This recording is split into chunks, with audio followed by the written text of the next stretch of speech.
Keto Cocktails and Karma coming at you with another great keto recipe. Today we are making stuffed bratwurst. Big shout out to Chef Bob from TikTok for this one. That's really good.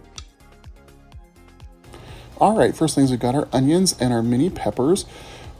We are gonna hit those with olive oil and Italian seasoning. Then we're gonna get our bratwurst, cut these sliced into little boat shapes, put in our cheddar cheese and cream cheese.